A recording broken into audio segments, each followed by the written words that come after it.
नमस्कार, दूरदर्शन मध्य प्रदेश में आपका स्वागत है। मैं हूं आदित्य श्रीवास्तव। आइए खबरों का सिलसिला शुरू करें। सबसे पहले इस वक्त की हेडलाइंस देख लेते हैं। सीएम मोहन यादव मंडला के रामनगर में आयोजित आदि उत्सव के समापन कार्यक्रम में हुए शामिल। विकास कार्यों की तो दी सौगात। का 25 मई को नरसिंहपुर में आयोजित होगा कृषि मेला। राजेंद्र शुक्ल ने स्वास्थ्य विभाग के विभिन्न पदों की भर्तियों को लेकर अधिकारियों के साथ की बैठक। कहा, चिकित्सकीय सेवाओं को सुदृढ़ करने के लिए समय अनुसार नर्सिंग और पैरामेडिकल स्टाफ की नियुक्तियां सुनिश्चित करें। मुख्यमंत्री मोहन यादव ने राष्ट्रीय डेयरी विकास बोर्ड और सहकारी दुग्ध संघ के मध्य हुए अनुबंध के बाद हुए कार्यों की प्रगति की समीक्षा की। कहा, निजी डेयरी संचालकों को मिले परामर्श सुविधा। प्रदेश के अनेक जिलों में बारिश और ओलावृष्टि से बदला मौसम का मिजाज। रतलाम में ओले गिरने से खेती को हुआ नुकसान।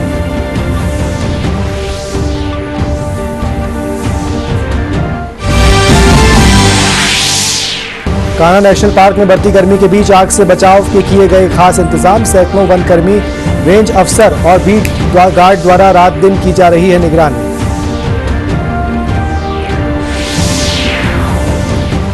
मंडला के रामनगर में आयोजित आदि उत्सव के समापन और सामूहिक विवाह में समारोह को सोमवार को शामिल होने मुख्यमंत्री डॉक्टर मोहन यादव पहुंचे। सीएम मोहन यादव चौगान स्थित जनजातीय समाज की पवित्र मढ़िया में पूजन कर मोती महल का अवलोकन किया। उन्होंने सीएम ने शौर्य स्मारक पहुंचकर गौंड राजवंश को नमन किया। यहां से वे कार्यक्रम स्थल पहुंचे। उन्होंने रथ में सवार होकर नवविवाहित जोड़ों को आशीर्वाद दिया। सीएम ने 60 करोड़ 62 लाख की लोकार्पण और भूमि पूजन किया। इसमें 40 करोड़ 25 लाख रुपए की लागत से 10 विकास कार्यों के भूमि पूजन और 20 करोड़ 37 लाख रुपए की लागत से 24 कार्यों का लोकार्पण किया गया। मुख्यमंत्री ने रामनगर किला जिला मंडला में आयोजित आदि उत्सव सांस्कृतिक कार्यक्रम में विभिन्न योजनाओं के हितग्राहियों को लाभ वितरित कर शुभकामनाएं दी। कार्यक्रम को संबोधित करते हुए सीएम ने बताया कि 25 मई को नरसिंहपुर में कृषि आधारित मेला आयोजित किया जाएगा। उन्होंने कहा कि मध्य प्रदेश में पूरे देश में सबसे अधिक 2600 रुपए क्विंटल के हिसाब से गेहूं खरीदा जा रहा है। साथ ही कोदो कुटकी जैसे श्रीअन्न पर भी अनुदान दिया जा रहा है। सीएम ने कहा कि 3 वर्षों में किसान को सोलर पंप प्रदान कर उन्हें बिजली के बिल से हमेशा के लिए मुक्ति दिलाएंगे। हमारे लिए 1 जनवरी 1 तारीख कुछ और मायने नहीं रखती है, लेकिन आज 15 नवंबर 4 दिसंबर ये बलिदान दिवस की तारीख है, ये विश्वविद्यालय। लेकिन मुझे बताया गया है कि ये जो हमारा वर्तमान का किला राजा शंकर शाह रघुनाथ शाह का, यहाँ पर अभी काम होना बाकी है। दंपतिया जी ने मांगा है और रानी दुर्गावती के उस मढ़िया पे भी गए थे। आप चिंता मत करो, जो आपने मांगा रानी दुर्गावती जी के जहां वो मढ़िया है, हम सब कुछ देने के लिए तैयार है। वहां परमानेंट रूप से जो मांगोगे सब मिलने वाला है। आपने कहा बड़ी भीड़ होती है, कई जगह के लोग आते हैं, वहां आराम से बैठने के लिए, कार्यक्रम करने के लिए बड़ा सभागार बनाना पड़ेगा। 4-5 हजार लोग बैठ जाए, उनकी व्यवस्था करना पड़ेगी, पीने का पानी देना पड़ेगा, रुकने की व्यवस्था करना पड़ेगी। मैं घोषणा करता हूं, कलेक्टर मंडला आप प्रस्ताव भिजवाना, मैं यहीं से राशि मंजूर करता हूं हमारे अपने क्षेत्र के लिए। अरे जब हम अपने पुरखों को पूजेंगे, वही तो गौरव हमारा है, किसके पास जाएंगे।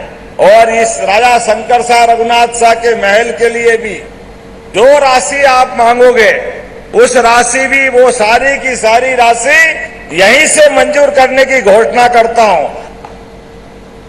आपने 14.5 करोड़ के प्रस्ताव भिजवाए, अरे दुनिया देखेगी। शंकर शाह रघुनाथ शाह दोनों ने अपना बलिदान जिस प्रकार से दिया, अंग्रेजों के सामने छाती अड़ा करके, अपने आप को तोप के गोले के सामने, कोई मामूली बात है क्या। ना अंग्रेज से डरे, ना तोप से डरे। अंग्रेज से कहा लगा तेरे में जितना दम है। ये बहादुर आदिवासी, बहादुर भारत माता के सच्चे सपूत। बोटी बोटी अलग हो जाएगी, हम भगवान से कामना करेंगे, अरे फिर जन्म देना, फिर लड़ेंगे। ये हमारा गौरवशाली अतीत है। उप मुख्यमंत्री राजेंद्र शुक्ल ने कहा है कि राज्य सरकार स्वास्थ्य सेवाओं को सुदृढ़, सुलभ और जनोन्मुखी बनाने के लिए कृत संकल्पित है और इस दिशा में मानव संसाधन की नियमित उपलब्धता अत्यंत आवश्यक है। उन्होंने कहा कि नियुक्तियों में अनावश्यक विलंब ना हो, ये प्रत्येक स्तर पर सुनिश्चित किया जाए। उप मुख्यमंत्री शुक्ल ने मंत्रालय में स्वास्थ्य विभाग की उच्च स्तरीय समीक्षा बैठक में नर्सिंग और पैरामेडिकल स्टाफ की नियुक्ति प्रक्रिया को समयबद्ध ढंग से पूर्ण करने के निर्देश दिए। उन्होंने कहा कि परिणाम घोषित होने के पश्चात नियुक्ति में तत्परता बरती जाए और समस्त आवश्यक औपचारिकताओं की शीघ्र पूर्ति सुनिश्चित की जाए।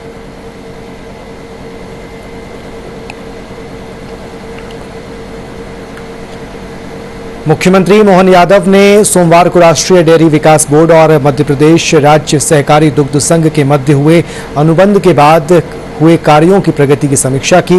इस दौरान उन्होंने कहा कि प्रदेश में जितना भी दूध उत्पादित किया जा रहा है उसका वैल्यू एडिशन कराए जाने के बाद ही डेयरी उत्पाद प्रदेश से बाहर भेजे जाएं।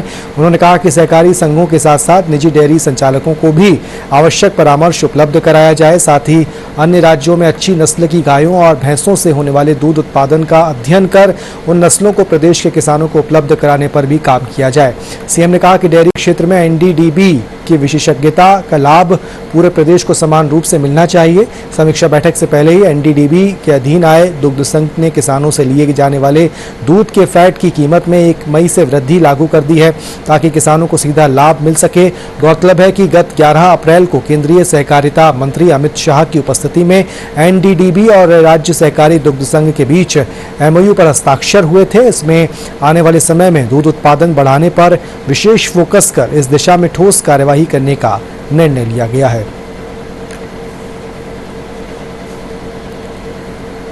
वक्त एक ब्रेक का है, जल्द लौट रहे हैं, बने रहिए हमारे साथ। बिजली का बिल, किराना, स्कूल फीस सब हो गया। बन गया बजट? हाँ, 5000 बच गए। तो नई साड़ी ले ले ना, पिछले महीने तो ली थी। एक और नहीं, पहले बजट बनाओ, फिर छोटी छोटी बचत को बैंक में सेव करो और पैसों को बढ़ते देखो। बढ़िया, जाओ भाई। आरबीआई कहता है, वित्तीय समझदारी समृद्ध नारी।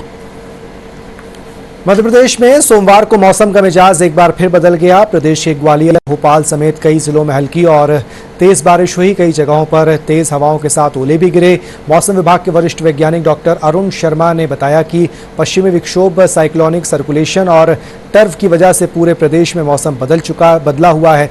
छतरपुर में सोमवार शाम को तेज हवा के साथ 10 मिनट तक बूंदाबांदी हुई है। भिंड में सोमवार की दोपहर में मौसम बदल गया। आसमान पर काले बादल छाने लगे हैं, तेज हवाएं भी चल रही हैं। मौसम विशेषज्ञ अगले 4 से 6 घंटे में बारिश होने का अनुमान जताया है। राजधानी भोपाल में दिन भर बादल छाए रहे। दोपहर में कई इलाकों में रिमझिम बारिश हुई। भोपाल से सटे सीहोर जिले में सोमवार दोपहर 2 बजे चने के आकार के ओले गिरे और तेज बारिश भी हुई। वहीं अगर ग्वालियर की बात करें तो ग्वालियर में दोपहर 12 बजे के बाद मौसम ने करवट ली है। यहाँ बारिश शुरू हो गई, सड़कों पर ट्रैफिक रुक गया, तापमान में गिरावट महसूस हुई। लोगों ने कहा कि बारिश होने से गर्मी से तो राहत मिलती है लेकिन काम भी रुक जाते हैं।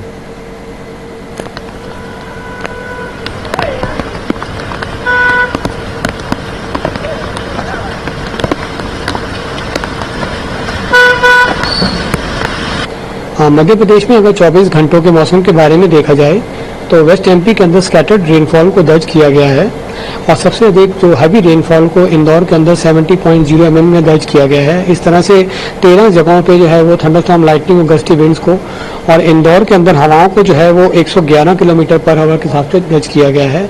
3 जगहों पे हेल स्टॉर्म हुआ है। और अगर ईस्ट एमपी की बात करेंगे तो आइसोलेटेड रेनफॉल हुआ है और यहाँ पे भी जो है वो एक जगह पे हेल स्टॉर्म को और 17 जगहों पे गस्टी विंड को, सिंगरौली में सबसे अधिक 80 kmph के हिसाब से विंड को दर्ज किया गया है। आज के मौसम के बारे में अगर देखेंगे तो कल का जो पश्चिमी विक्षोभ था जो कि नॉर्थ वेस्ट राजस्थान और एडजॉइनिंग पाकिस्तान के ऊपर था, वो आज भी 3.1 और 7.6 किलोमीटर के ऊपर बना हुआ है। एक और cyclonic circulation north west Madhya Pradesh के ऊपर 1.5 किलोमीटर के ऊपर बना हुआ है। South of the Uttar Pradesh के ऊपर एक और साइक्लोनिक सर्कुलेशन 0.9 किलोमीटर के ऊपर बना हुआ है। इसी तरह से एक 850 HP लेवल के ऊपर 1.5 किलोमीटर पे एक ईस्ट वेस्ट ट्रफ जो है वो आज जारी है। तो इन सब के होते हुए आज और कल जो है मध्य प्रदेश के अधिकांश जिलों के अंदर वर्षा की जो छिटपुट गतिविधि है वो जारी रहेगी। साथ में थंडरस्टॉर्म, लाइटनिंग और गस्टी विंड्स जो हैं वो 50 to 60 के अंदर जो है वो कई जगहों पे दर्ज की जाएंगी। लेकिन जो ऑरेंज अलर्ट जारी किया गया है वो आज नॉर्थ वेस्ट के जिलों के अंदर, जैसे कि जो भिंड, मुरैना, ग्वालियर, दतिया, श्योपुर, शिवपुरी के अंदर, और ईस्ट जो हमारा जो सियोनी, मांडला, डिंडोरी आदि के जिले हैं, सिड्डी, सिंगरौली के जो जिले हैं, मऊगंज के जो जिले हैं, उसके अंदर हेल स्टॉर्म होने की भी आज और कल संभावना जो है वो बनी रहेगी। मालवा अंचल के रतलाम जिले में सोमवार को ओलावृष्टि हुई। भीषण गर्मी के बीच दोपहर बाद आसमान में बादलों ने डेरा डाला। धूप छांव के बीच बादलों की कड़कड़ाहट के साथ रिमझिम बारिश ने मौसम में ठंडक ला दी। रतलाम समेत जिले में कई स्थानों पर रिमझिम बारिश हुई है। रतलाम, जावरा, पिपलौदा समेत जिले के क्षेत्रों में हुई बारिश के साथ ओले भी गिरे हैं। सोमवार को यहां पर अधिकतम तापमान 37.4 डिग्री और न्यूनतम तापमान 24.5 डिग्री सेल्सियस दर्ज किया गया।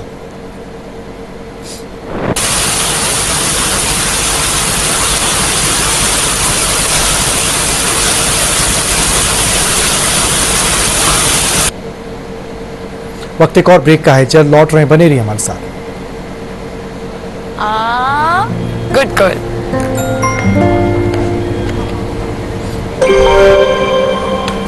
आगे सारी नहीं झुमके ना, पहले बचत, पहले झुमके। सुनो, हर महीने थोड़ा बचाओ और थोड़ा निवेश करो और कुछ इमरजेंसी के लिए भी बचाओ ताकि रहो टेंशन फ्री। लेकिन झुमकों का क्या, जाती हो कि लगाओ इंजेक्शन। आरबीआई कहता है वित्तीय समझदारी समृद्ध नारी। विश्वविख्यात महाकालेश्वर मंदिर परिसर में सोमवार को एक बड़ा हादसा होते होते टल गया। महाकाल मंदिर परिसर में फैसिलिटी सेंटर की छत पर सोलर पैनल में आग लग गई, जिससे क्षेत्र में हड़कंप मच गया और लोग सहम गए। घटना के बाद कुछ देर के लिए आम श्रद्धालुओं का प्रवेश बंद कर दिया गया। हालांकि कुछ ही देर में आग को बुझा दिया गया, लेकिन इस आगजनी में लाखों के नुकसान का अनुमान जताया गया है। चंद मिनटों में ही आग इतनी बढ़ी कि उसे 1 किलोमीटर दूर से देखा जा सकता था। आग की खबर लगते ही जिला प्रशासन और मंदिर प्रबंधन ने तुरंत उपाय शुरू किए। मंदिर प्रशासक का कहना है कि फायर ब्रिगेड का क्विक रिस्पांस रहा और आग पर तुरंत काबू पा लिया गया। इसमें किसी भी प्रकार की जनहानि नहीं हुई है।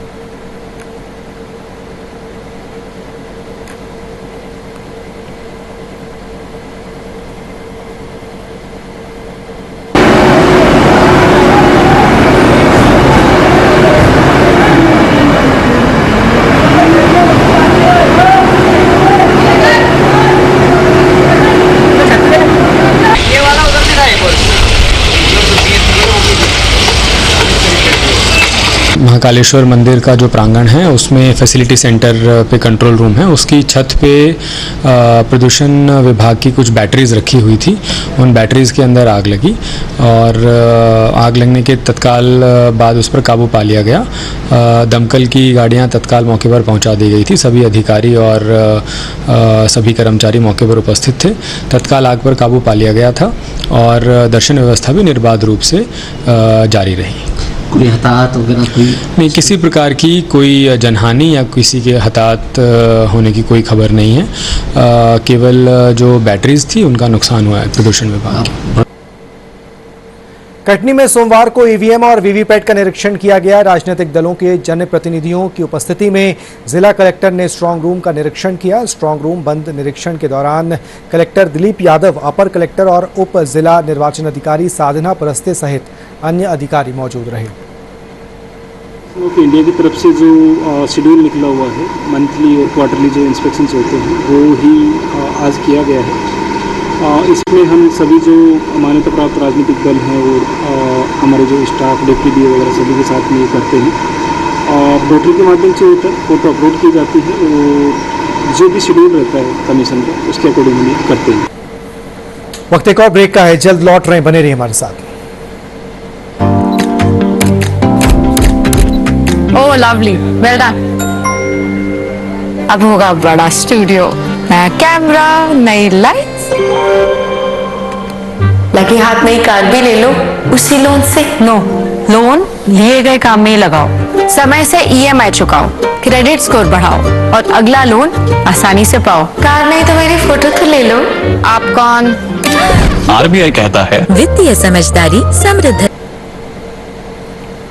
बुरहानपुर में सार्वदेशिक आर्यवीर दल के 7 दिवसीय एक समर कैंप ने युवाओं के लिए अनुशासन और आत्मबल की प्रेरणादायक पाठशाला का रूप ले लिया है। समाज सेवी आदित्य प्रजापति द्वारा आयोजित इस शिविर में मास्टर ट्रेनर भैरव सिंह के मार्गदर्शन में 14 से 25 वर्ष आयु वर्ग के युवाओं को योग, ध्यान, आत्मरक्षा, लाठी, तलवारबाजी सहित भारतीय संस्कृति और नेतृत्व का प्रशिक्षण दिया जा रहा है। शिविर में विभिन्न धर्मों और जातियों के युवक युवतियां निःशुल्क भाग लेकर शारीरिक और मानसिक दक्षता विकसित कर रहे हैं।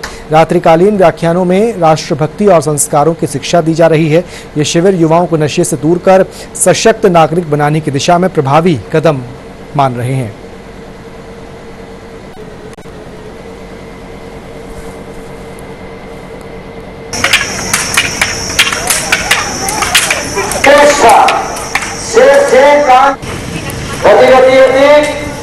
आर्य समाज और आर्यवीर दल जो है वो देश के लिए सोचता है।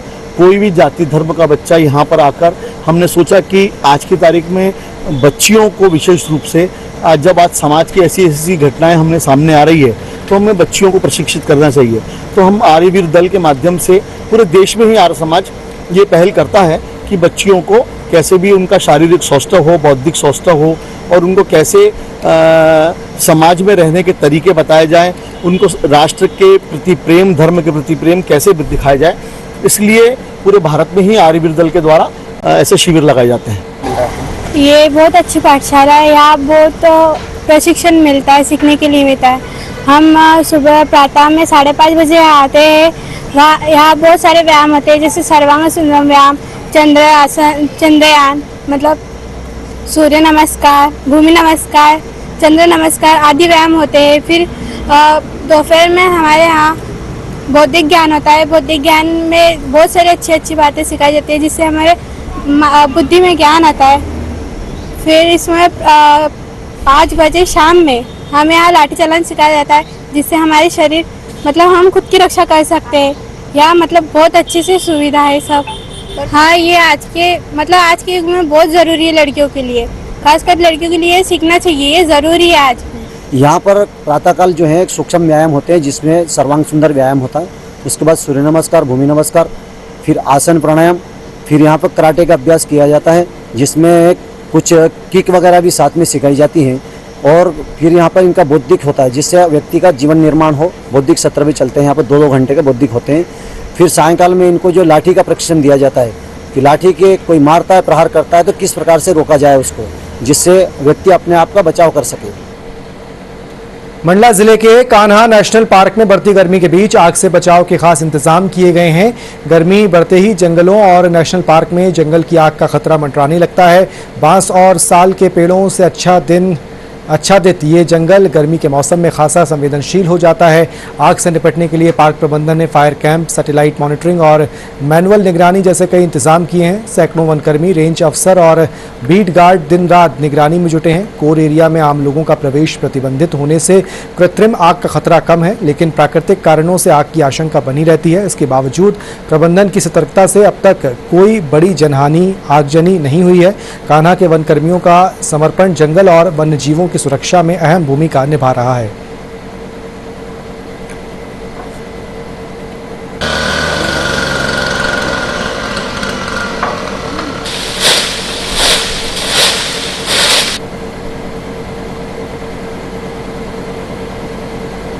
देखिए, हमारे जो सूचना तंत्र में वायरलेस नेटवर्क है बहुत अच्छा यहाँ पे, और वायरलेस से सूचना प्राप्त होती है। यहाँ पे हमने एक 24 आवर्स के लिए एक सूचना केंद्र बना रखा है, जिसमें कहीं भी यदि सूचना आती है तो हम तत्काल वहाँ के व्यक्ति को, संबंधित रेंज ऑफिसर्स और नीचे को सूचित करते हैं।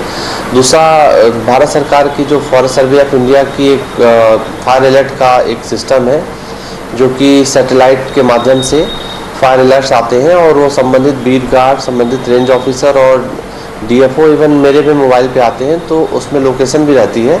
उसको हमने एक व्हाट्सएप ग्रुप भी बना रखा है, जिसमें हम फॉरवर्ड करते हैं और तत्काल संबंधित लोगों को दूरभाष के द्वारा सूचित किया जाता है कि आपके यहाँ पे अग्नि लगी है। और उसका हम फीडबैक लेते हैं कि कितना अग्नि लगी है, अग्नि लगने का कारण क्या है। कई बार उसमें फॉल्स केसेस भी आ जाते हैं कि हमारे लोग यदि फायर लाइन कटाई का काम कर रहे हैं, जलाई का काम कर रहे हैं, तो वो भी रिपोर्ट होता है। और कई बार सही घटनाएं होती हैं तो वो हम फीडबैक फॉर्म में वो उनसे लेते हैं और फिर कितने बजे आग पे काबू पाया गया वो भी हमें जानकारी उपलब्ध कराते हैं। इसको जंगल में आग लगती है तो जैसे हमें सूचना मिलती है, ये हमारे पास हर बीट पे 2 से 3 ब्लोबर मिले हुए हैं, जिसे हम लोग जहाँ पे आग लगती है वहाँ पे लेके जाते हैं और इसको चालू करके आग को बुझाने का काम करते हैं। एक तरफ ब्लोबर चालू करके हम लोग झड़ाई का काम करते हैं और दूसरी तरफ से जो हमारे श्रमिक रहते हैं वो लोग आग लगाते हैं, जिससे आग को आसानी से हम लोग कंट्रोल कर लेते हैं। मुंबई में 27 अप्रैल को आयोजित PML ओपन MMA चैंपियनशिप में बुरहानपुर के 8 वर्षीय उमर मनिहार ने अंडर 25 किलोग्राम वर्ग में गोल्ड मेडल जीतकर दूसरी बार नेशनल टाइटल अपने नाम किया। इससे पहले 19 अप्रैल को भी उन्होंने गोल्ड और हरदा में सिल्वर मेडल जीता था। उमर की जीत से शहर में खुशी की लहर है और लोगों ने फूल मालाओं से उसका स्वागत किया। कोच और पिता सद्दाम मनिहार ने इसे उमर की मेहनत और समर्पण का फल बताया। अब उमर 9 मई को गोवा में होने वाली arm boxing south Asian championship की तैयारी में जुटा है।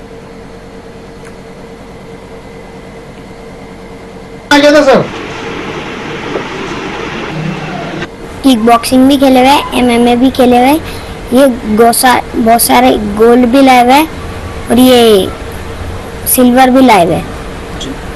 कौन सी चैंपियनशिप्स में आप जा चुके हो? MMA खेलते ये MMA है ना, वो मुंबई भी 2-3 बार और इंदौर नासिक 2-3 बार मुंबई, फिर धार, उसके बाद में। फाइट्स के दौरान किस तरह से आपका प्रदर्शन आप दिखाते हो? मतलब मैं फाइट इतनी अच्छी लड़ता हूँ, मुझे एक पंच नहीं खाता हूँ।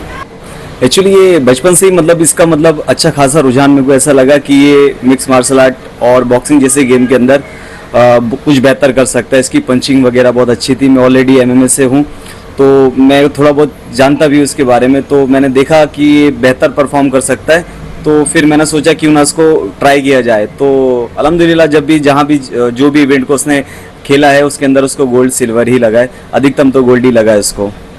अभी इसने नेशनल लेवल पे 5-6 फाइट खेला है, जैसे कि PML में खेला है अभी हाल ही के अंदर, वहाँ पे उसको गोल्ड लगा है। फिर द हीरो सीरीज नासिक के अंदर हुई थी, वो भी माशाल्लाह गोल्ड लगा उसको। फिर उसके बाद में बॉक्सिंग के अंदर आर्म बॉक्सिंग इंडिया से उसने लखनऊ में खेला था, वहाँ भी उसको गोल्ड लगा था। मुंबई में खेला BFC के अंदर, वहाँ भी उसको गोल्ड लगा है। और mix martial art of India के अंदर खेला था, उसके अंदर धार के अंदर, तो वहाँ पे हमको सिल्वर लगा था। तो मतलब अच्छा ही परफॉर्म आ रहा है उसका। उपराष्ट्रपति जगदीप धनखड़ ने कहा है कि विकसित भारत का रास्ता किसान के खेत से निकलता है, इसलिए कृषि के क्षेत्र में काम कर रही संस्थाओं और कृषि विद्यार्थियों की जिम्मेदारी है कि वे किसानों के जीवन में बदलाव और खुशहाली लाने में अपना योगदान दें। प्रयास ऐसे हों कि किसान केवल फसल उत्पादक बनकर ही ना रहे बल्कि वे कृषि उद्यमी बने। उपराष्ट्रपति जगदीप धनखड़ रविवार को ग्वालियर के राजमाता विजयराजे सिंधिया कृषि विश्वविद्यालय में विद्यार्थियों और प्राध्यापकों के संवाद कार्यक्रम को संबोधित कर रहे थे। उन्होंने कृषि विद्यार्थियों का आह्वान किया कि वे तकनीक और अनुसंधान का इस्तेमाल कर कृषि क्षेत्र में बदलाव के प्रबंधक बने। कार्यक्रम में राज्यपाल मंगूभाई पटेल, मुख्यमंत्री डॉक्टर मोहन यादव, केंद्रीय संचार और पूर्वोत्तर क्षेत्र विकास मंत्री ज्योतिरादित्य सिंधिया भी मौजूद थे। उपराष्ट्रपति धनखड़ ने कहा कि खुशी की बात है कि प्रधानमंत्री नरेंद्र मोदी के नेतृत्व में भारत सरकार किसानों के तहत काम कर रही है और उनके लिए सकारात्मक नीतियां बनाई हैं।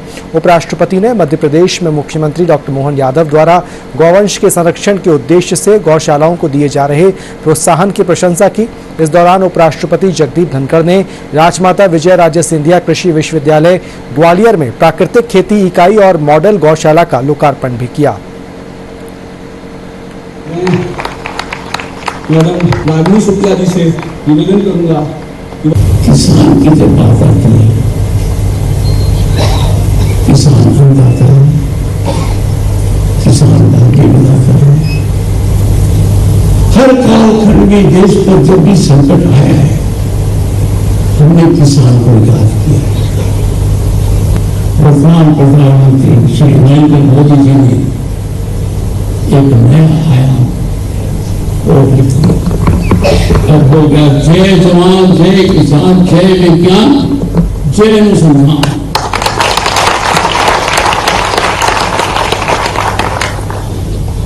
अब विज्ञान और अनुसंधान का केंद्र बिंदु आप हो।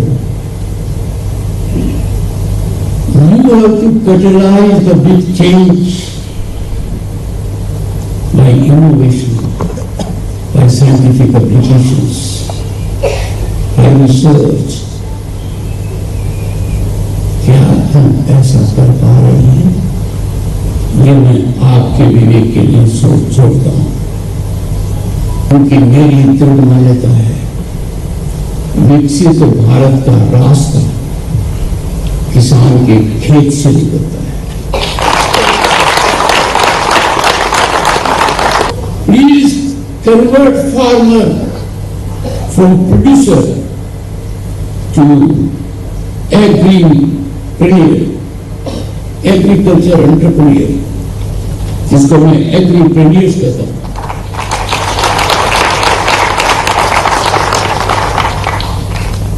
तो किसान अपने उत्पाद के बिक्री व्यापार में बढ़ेगा, उसके हिस्से में भी बहुत आएगा। जो किसान के बारे में यशस्वी प्रधानमंत्री ने कल्पना की है कि उनकी आय बढ़ना चाहिए, तो आय बढ़ाने के लिए बिजली भी एक उनका सहारा हो सकती है। इतना ही नहीं, एग्रीकल्चर कॉलेज जैसे अभी हमने कहा है, हमने आप सभी महामहिम की अध्यक्षता में मीटिंग लेकर के कृषि संकाय के आधार पर हमने कोशिश की है कि बीएससी एग्रीकल्चर के बच्चे क्यों ज्यादा नहीं होना चाहिए, जितना फैलाएंगे उतना कम है भविष्य की। अंत में हेडलाइंस एक बार फिर देख लेते हैं। मुख्यमंत्री मोहन यादव मंडला के रामनगर में आयोजित आदि उत्सव के समापन कार्यक्रम में हुए शामिल। विकास कार्यों की दी सौगात। का 25 मई को नरसिंहपुर में आयोजित होगा कृषि मेला।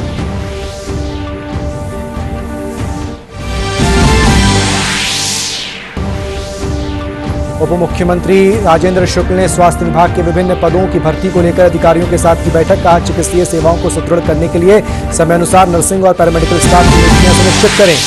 सीएम मोहन यादव ने राष्ट्रीय डेयरी विकास बोर्ड और सहकारी दुग्ध संघ के मध्य हुए अनुबंध के बाद हुए कार्यों की प्रगति की समीक्षा की। कहा निजी डेयरी संचालकों को मिले परामर्श सुविधा। दूध उत्पादन का वैल्यू एडिशन के बाद ही डेयरी प्रोडक्ट राज्य के बाहर भेजें। प्रदेश के अनेक जिलों में बारिश और ओलावृष्टि से बदला मौसम का मिजाज। रतलाम में ओले गिरने से खेती को हुआ नुकसान।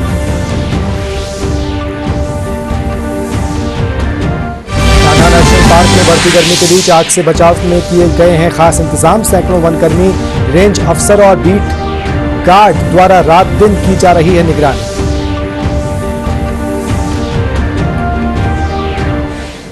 इसी के साथ इस बुलेटिन में इतना ही। कल सुबह ठीक 7 बजे नया सवेरा लेकर हाजिर होगी हमारी टीम। तब तक के लिए दीजिए इजाजत। नमस्कार।